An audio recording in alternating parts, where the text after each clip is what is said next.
I'm on my way to City Hall. I've been there many times, but now there's a new face in the halls. Nate Duckett was elected our new mayor earlier this year, and he's agreed to brave my driving today. Nate is following in some really big shoes, and I want to see what he's got on his mind as our newly elected leader.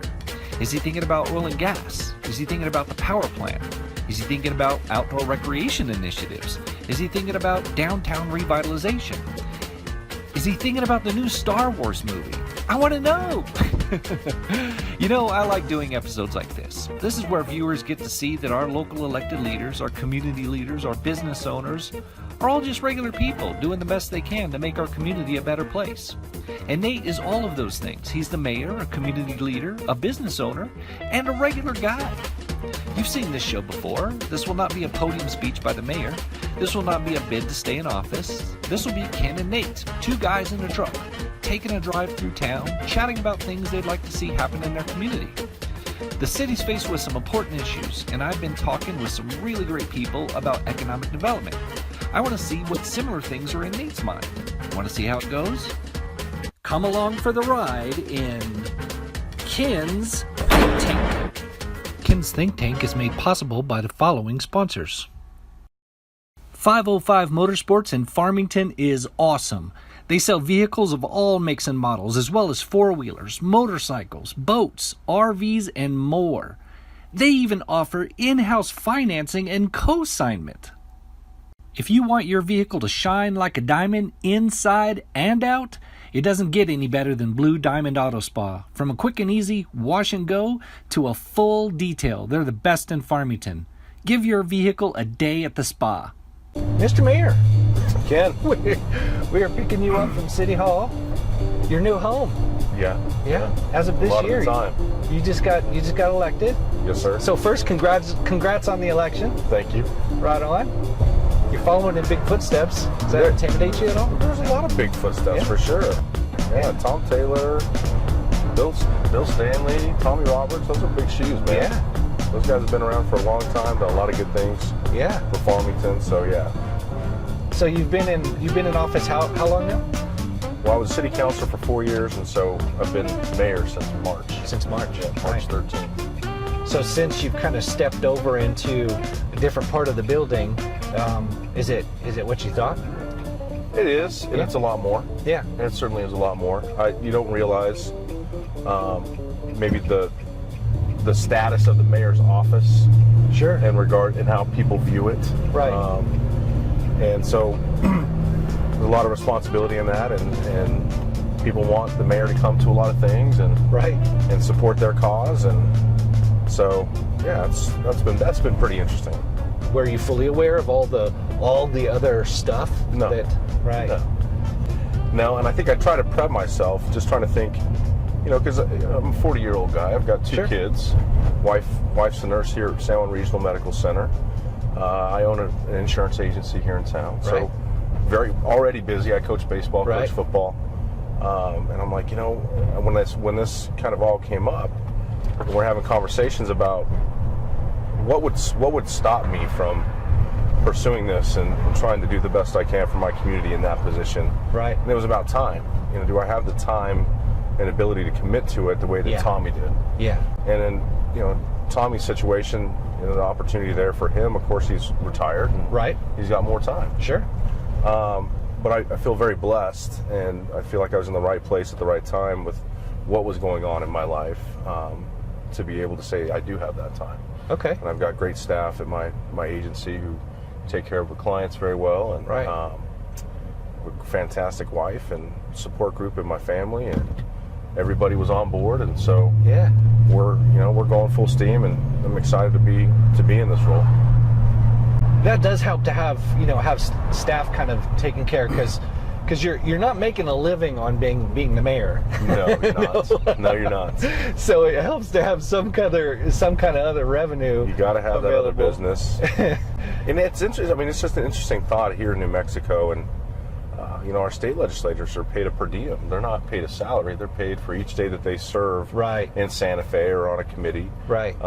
When they're outside of their hometown. So, and here, obviously, in this role as the mayor, in council. I mean, it's $10,000 a year to be a councilor, and it's Right. $15,000 a year to be the mayor. Right. County commissioner makes $35,000. Right. So it's you either independently wealthy, Sure. or you got another business. Right. And I think that may be part of a misconception about mayors and government and things like that. That from TV and movies and things like that. Sure. You've got the big rich mayor living on the hill and making all kinds of tons of money. That probably came from somewhere else because the city ain't paying. City ain't paying. When you see guys like Bernie Sanders, he didn't exist in the private sector at all. He's made all of his money in the public sector. Yeah. So there is those misconceptions out there that people think you can get rich doing this, and no, it's a community service, and I'm honored to serve, and I just feel very fortunate to again be in the position I was when Tommy decided not to run for a third term, right, and be able to carry forward a lot of the economic initiatives that we had been working on for the last 4 years, and kind of push a little bit harder on this idea of economic diversity and really investing time and money into how do we transition from or how do we spin off from really oil and gas extractive energy, Sure. which is still the core employer here in San Juan County, but how do we add to that? How do we get into some economies that we've never really reached before and try and make a go at it? So, right. But I grew up in Denver, and when you grow up in Colorado, of course, every city's got the best recreation you've ever seen anywhere. I mean, every city's got a huge recreation center, generational recreation center, and everywhere you go is outdoor recreation. Right. And Farmington has that opportunity. We just never really wanted to promote it or never needed to. Right. And that's something I talk about a lot too. Is we've never had to be imaginative. Everybody just got paid because oil, gas, and coal was here. Yeah, we have been spoiled. I mean, we do have a pretty amazing Parks and Recreation department overall, and that's in large part due to the tax money that we've had historically. Yeah. And now it's kind of not there. It's a little bit more difficult to run. Yeah, kind of build this monster, and now I can't feed it. But yeah, I mean, expanding it outside of the city into the opportunities in the area, a little more than what we have would be fantastic. And we're this huge hub. We're this huge retail and service hub. Right. For so many people in this area up here, and we don't have an interstate. And right now we're working hard on getting jet service back to our airport. We don't have a railroad. Right. We're just kind of in this northern New Mexico void where there's not any major transportation at all. Right. And it's very different across the state. I mean, you can see rail crisscrossing across the state, and up here we're blank. Yeah. So we've got to capitalize on that. Yeah. On being the hub that we are and the attractive city that we've become for so many people. The area that the city plays the biggest role in my mind is promoting it, because all of the fun stuff's on the outskirts, so to speak, right? The outdoor stuff. Yeah. But if you drove down San Juan Boulevard, if you drove down Main Street, you wouldn't see a whole lot of signs that say, here's how to get to those things. And if you're somebody new to town, you might drive through there and just go, well, it's not really much. There's a lot of retail and industry, but I don't see what fun is there. Right. So we're rolling out a sign package this year. It's awesome. Really? It is cool, man. Kind of big fun. Wayfinding signs and then destination signs. Okay. For cultural, outdoor recreation, and just regular recreation. Right. So when I come in town from the east side and I'm going by Farmington Lake, I mean, I'm going to see a sign that shows the emblems for mountain biking, boating, golfing, baseball. I'm going to see these emblems on this big sign. And then as I turn, it's going to direct me to go up Penny Hills Boulevard. Right. And then as I go by areas, it's going to show a mountain biking symbol going up Foothills Drive. It's going to show Frisbee Golf Course going up College towards Lions Wilderness Park. Right. And then as we go past all those, then it's going to show the off-roading going out towards Glade, off of Glade Road. And then the last one, of course, is the baseball complex and the tennis complex out there on Right. Canyon. So you'll just see this and because there's so progression much stuff, of things man. peeling off. I mean, even driving down here, you know, a lot of people don't know there's river access. I know. there's a few spots. You wouldn't see anything here that says river access this way. And I look at organizations like River Reach that for 32 years now have focused their energy and time and fundraising on finding ways to build additional amenities on the river and promote the river. Right. That's why we've got Riverfest as our biggest, you know, attraction for an outdoor event, other than Connie Mack. Sure. Just a different kind of animal there. Right.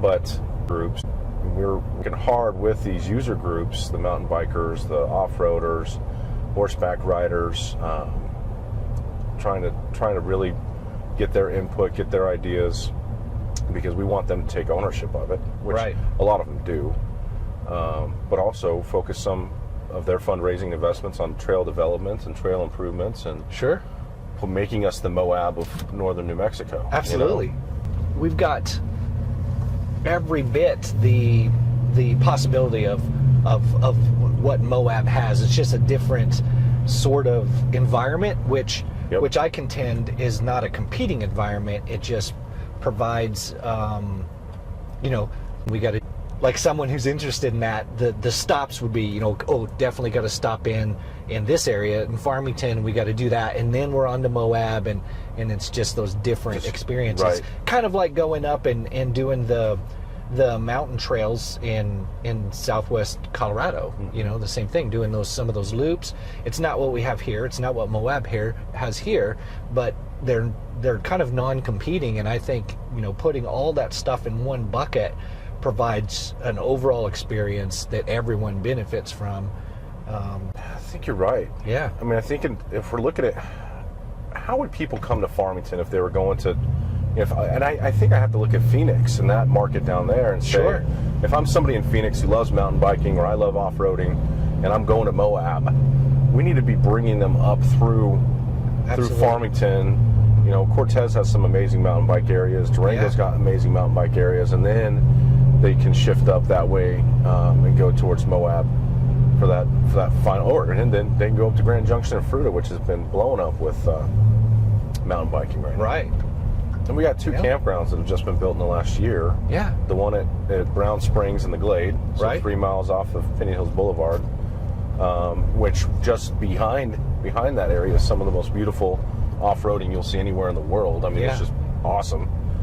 Views of La Plata, views of Jackson Lake from up there. I mean, it's awesome. And then we just built the one at Farmington Lake. Right.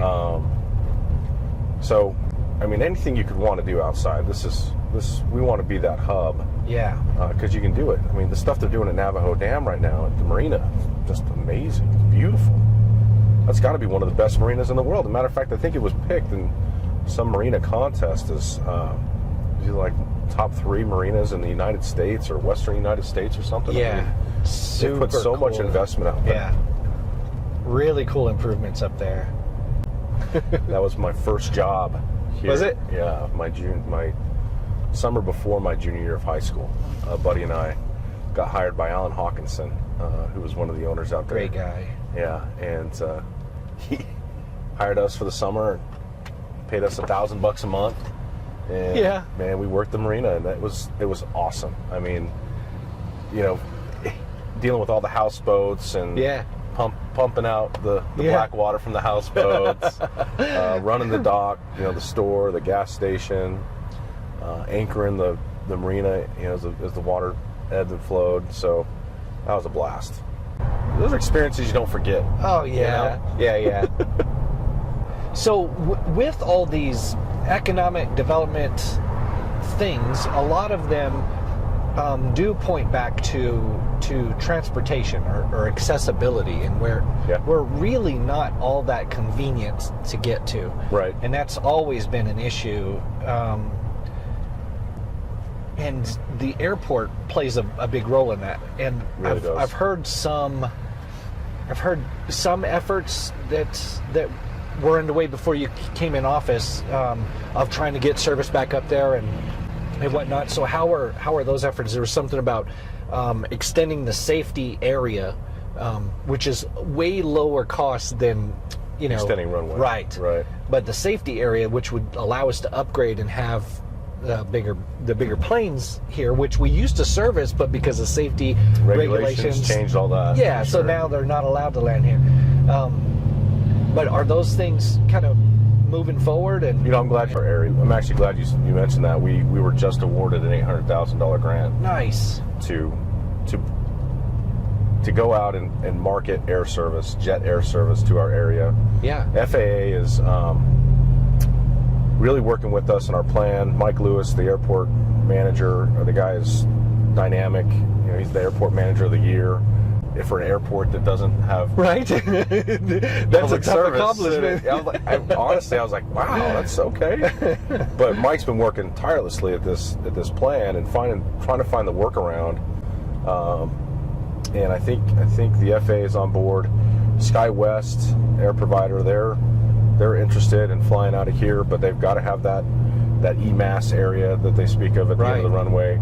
That needs to be there. So we're hopeful that all the grants we're going after, they're going to come through. The FAA is going to fund us, and for the sake of our federally elected officials up here, Senator Heinrich's been amazing.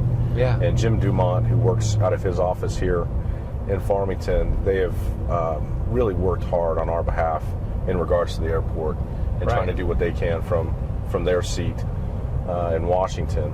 And so we're hopeful. I mean, we're optimistic that what everybody's telling us is going to come through. But this grant that we just got, I mean, that's big money. So we got to put it to work now and try and find, and even in the interim, if we can find a smaller service that can come in, because they do exist. The problem is if you're flying over the mountain in a single engine aircraft, it's kind of it's a rough deal. That's been part of the issue, is that we have to have those smaller planes because of the safety regulations and things like that, and it's becoming I don't know how much longer that kind of thing will last, because it's becoming a burden to. It's not cost effective for these airlines to run those kinds of flights. Right. And so they just don't really want to do it. Nope. Is the issue. We want them to do it, but they're going, Well, a lot of those companies where they still exist in these regional airports, because in 2014, 2015, when they most recently put forth the regulations that required the co-pilots to have 1,500 hours of windshield time, as well as the pilots. Right. That's when all the big air companies started sucking up all the pilots from the smaller regional airlines, and that caused that huge pilot shortage. And we're in a position here, unfortunately, where we don't get the FAA funding to subsidize actual air service. Sure. So there's a difference between the money we're getting, being able to put it into the airport, versus money we can actually give to an airline. Right. And a lot of those regional airlines who still exist, they are subsidized, $1 million a year. Sure. Yeah. Which is a huge incentive for them to operate there. So, I mean, we've asked the question of ourselves as a city. I mean, is it worth $1 million a year for us to subsidize an airline to come in here? And that's a big chunk of change. That is a big question. I mean, we're dealing with a budget that's $52 million, and you take $1 million out of that. Yeah. Where are you going to pull that million from? Yeah. So, sunshine, but it's a need, and the community recognizes that. One of the other big initiatives we're trying to work on is promoting us as a retirement community, because of 300 days of sunshine, no natural disasters, low electricity, low water costs, low taxes. I mean, we're the lowest taxed city in New Mexico. I mean, all these things play into this. If I'm on a fixed income, it's a great place to live. I mean, and if I'm interested in the outdoors, it's an even better place to live. Great medical community. But if you're a grandma or grandpa here and you want your kids to get it, to come and see you with the grandkids, that's not as easy as if you live in Phoenix or Florida. Or what are, besides economic development, what are kind of the bigger things affecting the city right now? What weighs on your mind? San Juan Generating Station weighs on my mind a lot, and that's going to be a huge. It's going to be a huge loss to our community. And they shut that mine down, shut down the power station. dealing with a lot of the unknowns, I guess, because we're having to transition. That to me is the part that it's just the broader picture. Right. And how are we going to keep families here? How are we going to keep attracting people to this area and doing all we can in that regard? It all comes back to the economy. I mean, it really does, because if we can find some of these answers, if we can have some success in these areas that we're focused on, rising tide raises all boats. Right. And then everybody benefits. And downtown construction, that's another big thing that we're obviously invested in right now. And that's going to be a multi-year process of revitalizing that and getting people through that period, getting the businesses through that period, working hard to minimize the impact to them. Right. Because we know that the big picture view is I think it's going to be a home run. I really do. It is a public-private partnership. Yeah. It's really trying to be founded, and we're driving downtown Main Street right now, and I mean this area 2 years from now is going to be a whole different area. Yeah. It's going to have wider sidewalks for outdoor seating and for people who have restaurants or who want to have sales outside of their stores. This is going to be a great area for you, and it's going to be much more walkable. And you're going to have the roundabouts, of course. I know there's some controversy on that, but I think it's going to be a home run. Yeah. My son just went into the Tales of Tomorrow comic book store the other day, said it was awesome. Yeah. My aunt owns this business right here, All Star. Very cool. Great restaurants. I'm taking a friend to the Chili Pod today. Yeah. Can we get these people to sponsor your show? Maybe. Keep talking about it. So there's a lot of good things, and if I could get a message, really a key message across, the thing that weighs heaviest on us is the San Juan generating station. That's the mine and the generating station. 1,500 direct and indirect jobs that are associated with that endeavor. Millions of dollars of lost revenue if they close that down for not just those families, of course, but the cities and the schools and everybody who benefits from power being generated here in our region. So if we looked at their plan 4 years from now is what P&M says they're going to shut it down. Okay. We have a very small window in my mind of opportunity at this point to invest in this community and kick off some of these initiatives, and in order to reap the benefit prior to the tax base taking that hit. Sure. You graduated at Farmington High in '96? Yep, 1996. Right on. Yep. And so University of New Mexico. Right, you went to UNM, so you got your a degree in Bachelor's in criminology. Criminology? Yeah. Right on. That was the third choice. So, what was the first choice? First choice, I went in there into education. I wanted to be an administrator. Okay.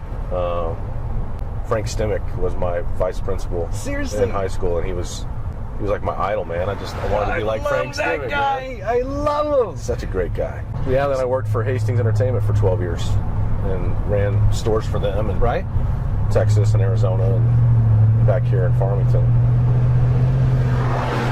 So when did you move to Farmington? I know you graduated Farmington High, but did you grow up here, or you said you grew up? No, I moved here the first day of two-a-days, my sophomore year. So we're probably August of '93.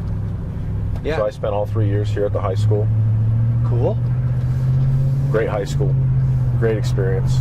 Your wife, she works at San Juan Regional? Yep. She's been there since '06. Labor delivery nurse. Oh, really? Yep. Oh, that's got to be fun. So it's been her passion her whole life. Yeah. Very cool. And then you've got a son and a daughter? Yeah. Is that? My daughter's 14. She's at San Juan College High School. So she just finished her first year there. And she's a 14-year-old junior in high school. I mean, that just blows me away. It's awesome. My son is 10, and I remember they're both straight A kids, and she's into theater and those things. He's into sports and playing the drums. So nice. So do you have a drum set in the house? Oh yeah. Does it get pretty noisy? It's awesome. Yeah. She plays piano. He plays drums. Yeah. And I was surprised. I got this drum set from Crash Music in Aztec. Yeah. And great drum set. It was really a great deal. Brought it home, put it in the living room, and it has stayed there. Really? So he goes, he does his lessons, he practices at home, and I got him a set of 10-inch, they're not JL audio, but they're really good. They're speakers that DJs take on the road with them. Oh, nice. My goodness. He jams, and it's fun. Growing up, did you ever think, I'm going to be mayor one day? You know, I don't know if I ever had that exact idea. I don't think anybody really does. No. I remember how much I loved when I moved to Farmington, though. Yeah. And, I mean, I moved here and just immediately made some great friends and fell in love with the city. But when I left, I didn't think I would come back. Yeah. It was one of those things. Sure. I wasn't sure that I would come back, but we did, and it's the best thing that I could have done. I mean, you look at pathways in life and where you end up, and how I ended up here in '93 was unfortunate circumstances, but it was the best thing that could have possibly happened. Sure.